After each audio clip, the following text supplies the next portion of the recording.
আসসালামু আলাইকুম রহমতুল্লাহি বারাকাতুহু। সি প্রোগ্রামিংয়ের ধারাবাহিক আলোচনায় আমরা আজকে আলোচনা করব হচ্ছে ডাটা টাইপের রেঞ্জ। এর আগে কিন্তু আমরা রেঞ্জ নিয়ে কথা বলছি। আমরা ইন্টিজার, ফ্লোট, ক্যারেক্টার ইত্যাদি বিষয়গুলো নিয়ে কথা বলছি এবং সাথে হচ্ছে মডিফায়ার যেটা ছিল সাইন, আনসাইন এই বিষয়গুলো নিয়ে কথা বলছি। তো আজকে হচ্ছে আমরা ডাটা টাইপের যে রেঞ্জ আছে সেই বিষয় নিয়ে কথা বলবো। তো এই রেঞ্জের পর আর আমরা এই টাইপ নিয়ে বা হচ্ছে ডাটা টাইপের মেমোরি সংক্রান্ত বিষয় নিয়ে আর কথা বলবো না। আমরা হচ্ছে পরবর্তীতে ভিন্ন টপিকে যাব। তো যারা হচ্ছে আমার এই পর্যন্ত ভিডিওগুলো দেখে আসছেন এবং হচ্ছে আগের যে টপিকগুলো দেখে আসছেন তারা আশা করি এই জিনিসগুলো একদম ক্লিয়ার।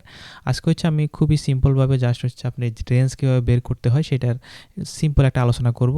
এটা হচ্ছে বলতে পারেন এটা হচ্ছে আমাদের সারসংক্ষেপ।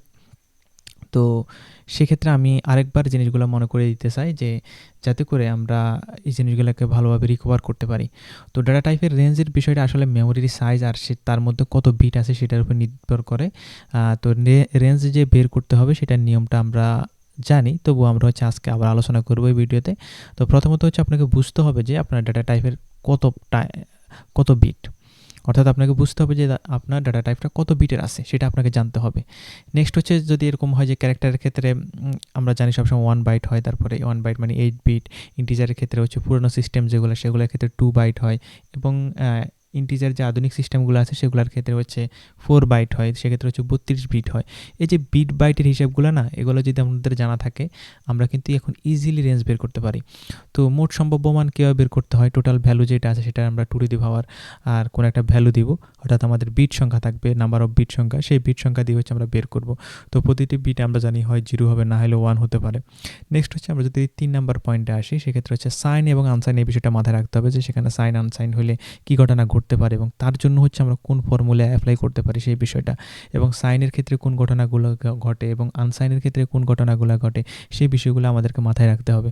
তো আমরা যদি প্রথমত আসি হচ্ছে সাইনের ক্ষেত্রে আমাদের কিন্তু এখানে একটা রেঞ্জ আছে। সেই রেঞ্জটা আমরা যদি খেয়াল করি, রেঞ্জ বলতে এখানে বের করার যে রেঞ্জটা সেটা, এখানে এনটা হচ্ছে আমাদের বিট সংখ্যা, আমাদের কত বিট আছে সেটার উপর নির্ভর করতেছে। তো এভাবে হচ্ছে আমরা এই ফর্মুলা অ্যাপ্লাই করে কিন্তু এটা বের করে ফেলতে পারি।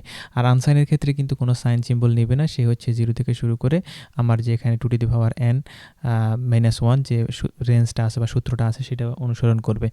তো এভাবে হচ্ছে আমরা রেঞ্জ ক্যালকুলেট করতে পারবো।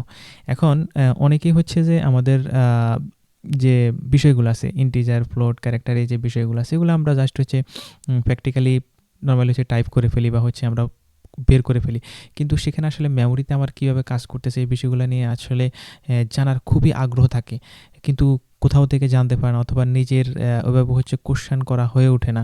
কিন্তু কোথাও যখন কোনো কোশ্চেন দেখে তখন সেই জায়গায় হচ্ছে বিব্রত বোধ করে।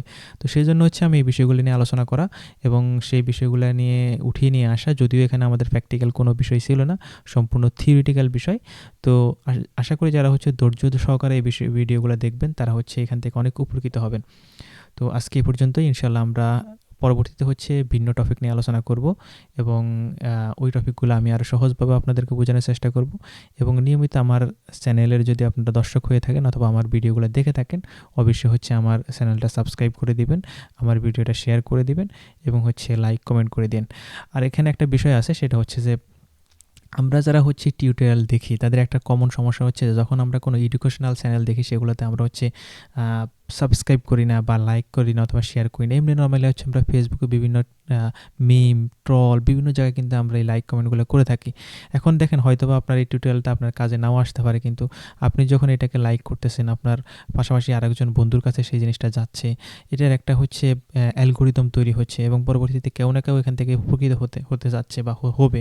এই বিষয়টাকে আপনি চান না, বা আপনার কি মনে হয় না আমাদের দেশের মানুষ একটু শিখুক, একটু জানুক, একটু কোনো একটা বিষয় নিয়ে গভীরে যাওয়ার চেষ্টা করুক?